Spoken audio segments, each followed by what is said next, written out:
I could hear my boyfriend Paul laughing through the door. Did he have a visitor? I hoped it wasn't a girl. I rang the doorbell, but when he saw me, his face went blank. He said, hey, I didn't expect you here. Did I disturb you? Oh, no. I'm just hanging out with my cousin. Oh, cool. What are you guys up to? We wanted to go camping for a night. If you want, you can join us. Sure, sounds like a great idea.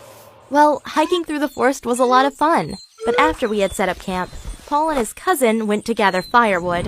After an hour, they still weren't back, so I grew worried that they had gotten lost or been attacked by a bear. It was already dark, and I became so afraid that I started crying. When they finally got back, Paul took me into his arms to calm me down. I was glad to have such a caring boyfriend.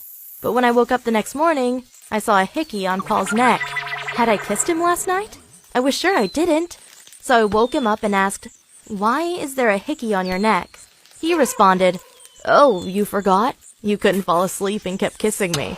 I don't remember any of that. I don't believe you, not one word.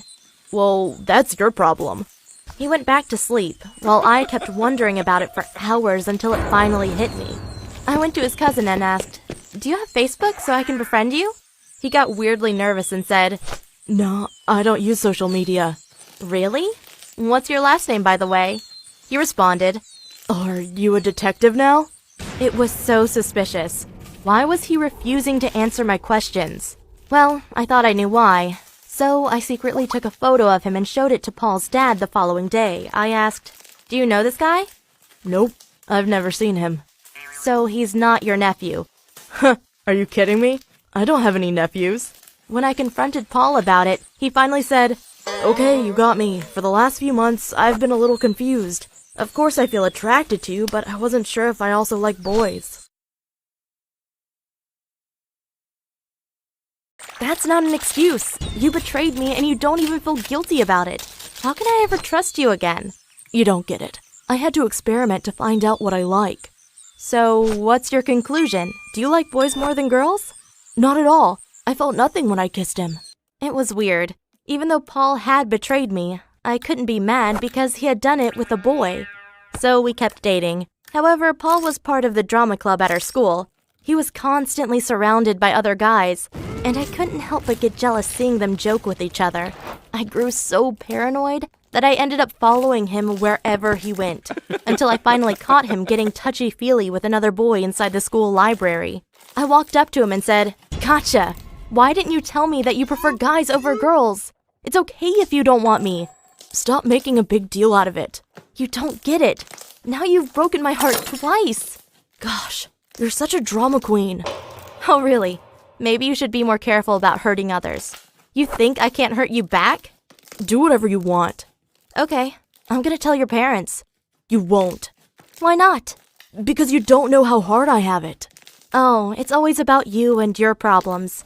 You never consider how you make me feel. I walked away without actually wanting to tell his parents. But then Paul tapped on my shoulder and threatened me, saying, "Tell my parents and you'll regret it badly." Wow, he was such a fool. No one threatens me. So I went straight to his parents' house.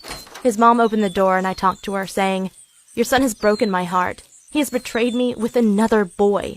Her reaction surprised me. She said, "Yeah, I already had a suspicion, but please do me a favor and don't tell his dad." Of course I will.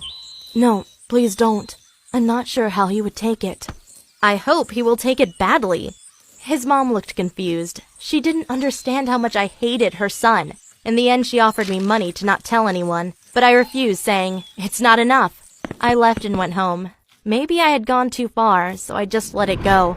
However, 1 year later, I saw Paul dating a new girl. I wondered if she knew he preferred guys over girls, so I invited her to a cafe after school. I said, "I'm your boyfriend's ex."